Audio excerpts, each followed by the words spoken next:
Management Unit 2, which is part of the SCQF Level 8 Diploma in Project Management awarded by EAL. In this video I'm going to go over how to gather evidence towards this unit. Looking at the unit description in the unit guide, states that good project stakeholder relationships are vital to the success of a project and are encouraged through identification, analysis, planning and implementation of actions designed to engage with stakeholders. This unit is at SCQF Level 8 and there's 12 credit values associated with this unit. This unit has two learning outcomes. The first is being able to identify and assess stakeholder relationships, and the second is being able to engage with stakeholders. Let's start with the first criteria, 1.1, research and identify project stakeholders and their areas of interest and influence using a variety of techniques. So this is the first step in the planning stage, where you will identify stakeholders. The first step is to find out who is your stakeholders. Often this can be quite difficult because there's lots of people, individuals or groups of people or even organisations which are a stakeholder, but it's quite difficult to identify them as such. Generally speaking, it is anyone who has an interest or any influence in your project would be considered a stakeholder. So reflect on your experience where you've had to identify stakeholders. What was the project? What technique did you use to identify them? What stakeholders were identified and what techniques have you used to identify their interest and their power? Product evidence would be a stakeholder management plan, perhaps a 2x2 grid or a 4x2 grid. It could also be a power and influence grid. So these are techniques you could use. Other techniques might be to brainstorm, to look at lessons learned from previous projects, to speak with colleagues that might have worked on other projects. And a lot of it involves doing a good bit of research into identifying, so this first one's simply about identifying who your stakeholders are. 1.2, prepare and present a stakeholder map that identifies the relevant stakeholders and their areas of interest and influence in a project.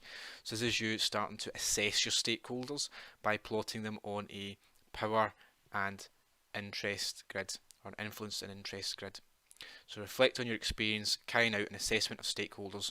What methods did you use? How did you produce the map? Reflect on why you selected this type of assessment and what use it has for your project. Product evidence would be a stakeholder management plan, power impact interest grid, hierarchy, organisational breakdown structure and relationship map. All these forms of breakdown structures or diagrams have got some way of documenting your stakeholders, and it could be very useful to include that as evidence that you're able to assess your stakeholders and identify their power and interest. Could be any communication around discussing with colleagues to what extent maybe a particular stakeholder has power or interest or influence in your project. 1.3, assess and classify stakeholders according to their potential impact on a project and identify key stakeholders. So this is about assessing stakeholders' impact. Senior directors are going to have a large impact on your project. For example, people who are lower down the organisation chart are going to have less of an impact, but that's not to say they have no impact. There could be some people who have technical expertise and therefore they'll have quite a lot of impact on a project. So it's important to be able to identify people's influence or stakeholders' impact on a project. So the techniques you'll use will be quite varied. It will depend on your project and your organisation. Reflect on a time when you've assessed and classified stakeholders according to their potential impact on a project. How did you produce the map and why is the map important? What does the map show and who are the key stakeholders? Explain why these stakeholders are key. Product evidence would be a stakeholder management plan, a power impact, an interest grid, and benefits mapping as well could fit into this. 1.4, determine and capture threats and opportunities represented by stakeholders and risks of the project. This is linked to backers and blockers. Some stakeholders will back your project, others will try and block your project. Don't make the assumption that everyone is going to be interested in your project and to be supportive of it. It's important to identify what stakeholders are backers and what stakeholders are blockers. There are other techniques you could use as well that is about analysing threats and opportunities represented by stakeholders, and if you've used a different technique, it's also fine to use those techniques for this criteria as evidence. So reflect on your experience where you've analysed risks and threats from stakeholders. What method did you use to analyse these risks? How did you conduct or produce this analysis? What does this analysis show? And what are the main risks or threats? Reflect on why this is useful for your project. Product evidence would be a stakeholder management plan, a risk matrix or risk analysis on stakeholders. 1.5. Develop a stakeholder management plan in parallel with other plans that defines suitable strategies and actions for engaging with project stakeholders. This outcome is about putting all of the stakeholder plan together. So you've identified, you've assessed, you've put together a stakeholder map, you've worked out the risks associated with stakeholders. How do you document that and contribute towards a wider stakeholder management plan? This plan could be a Word document, a PDF, or it could be a PowerPoint, it could be a SharePoint site, or it could be done on your project management software that you're using.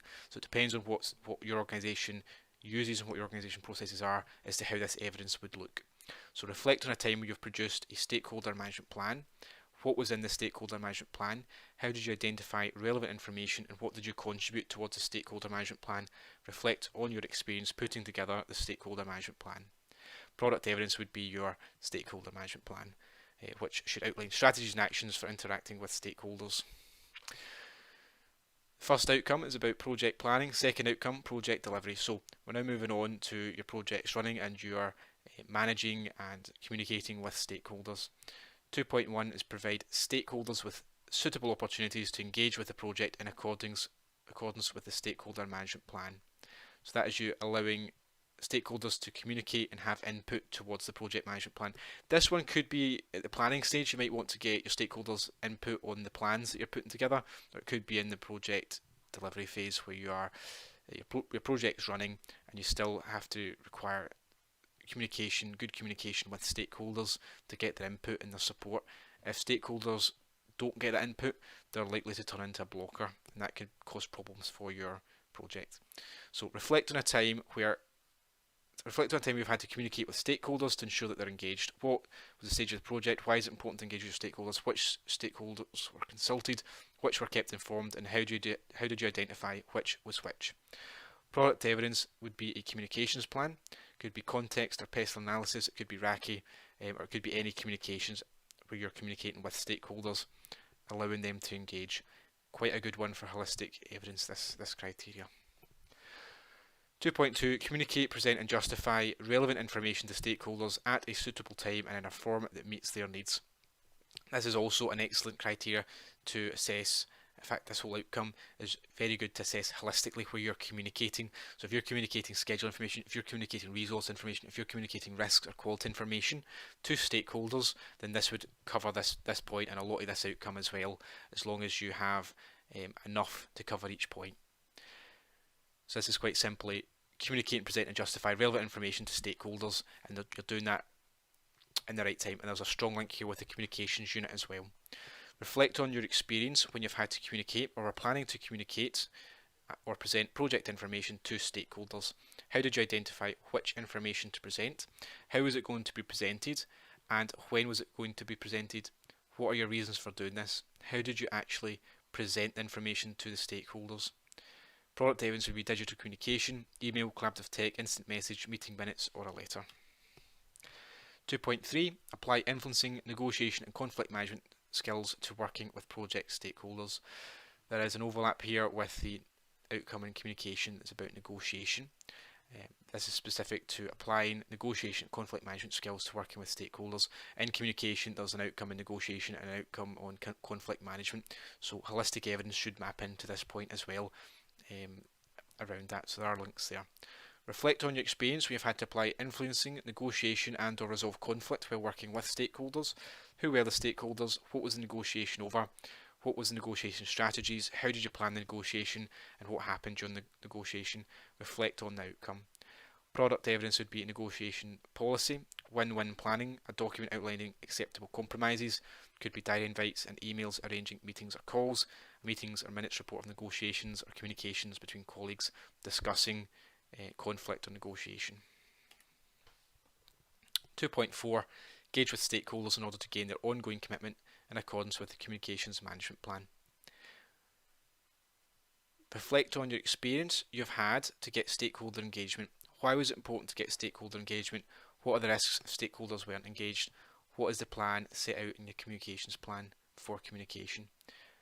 Who, when, how, what and why. So that's your basis of your communication plan. They're the key elements of any communication plan. and what was the stakeholders' response. Again, there's a strong link with your communications unit, and if you're communicating information about any other aspects of project management such as risk, quality, finance, then there's excellent opportunity here for holistic assessment if you can prove that you're engaging with stakeholders around those areas.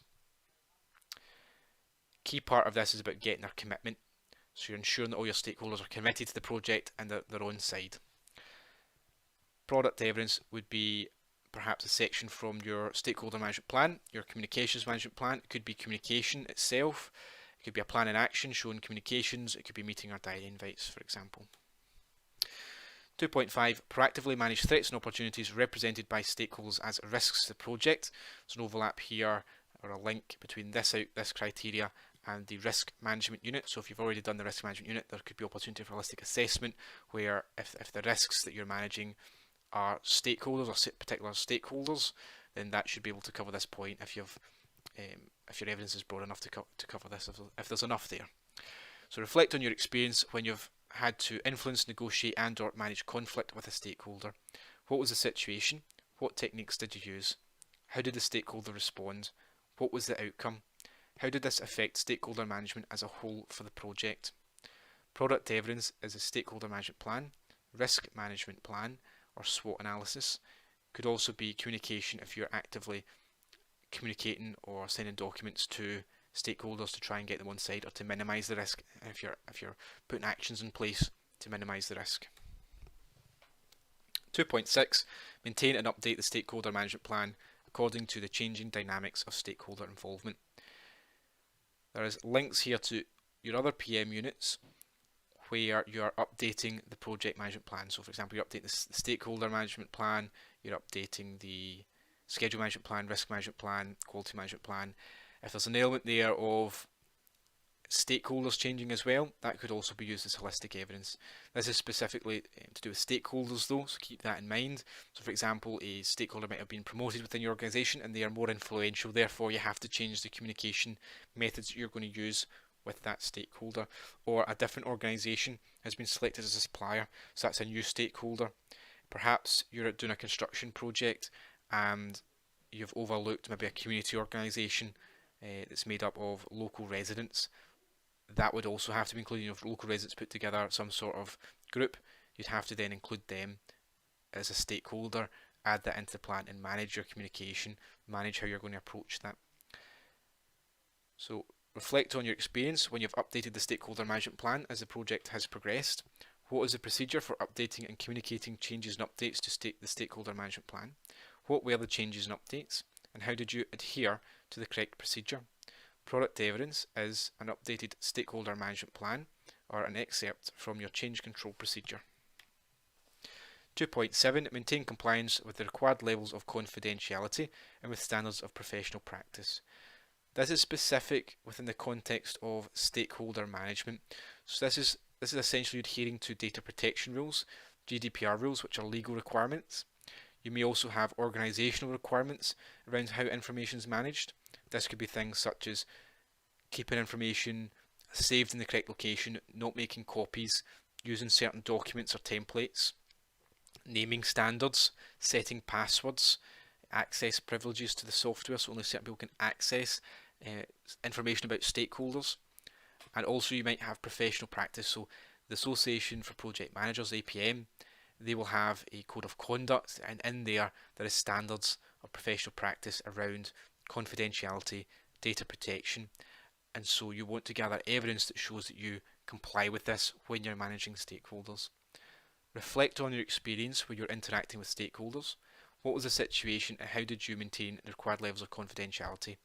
What are the required levels of confidentiality and why should this be followed? I've mentioned what the rules are in terms of legal, organisational and professional practice, but it's important that you're not just providing evidence that you know what they are. You must show that you are taking action and you're applying that in the workplace. This is about proving your skills in the workplace. So you need to be able to perform an activity which is actually following those rules. It's not enough just to be able to evidence that you know what those rules are. Product evidence would be a reference. You could use reference in policies and law, legal procedures, or your code of conduct for APM as evidence that you know what they are. But remember, you have to go further and show your ongoing compliance with that. That could be a screenshot of you following that procedure, could be communication of you following that procedure. Thanks for listening, and hopefully that helps you to gather evidence for this unit.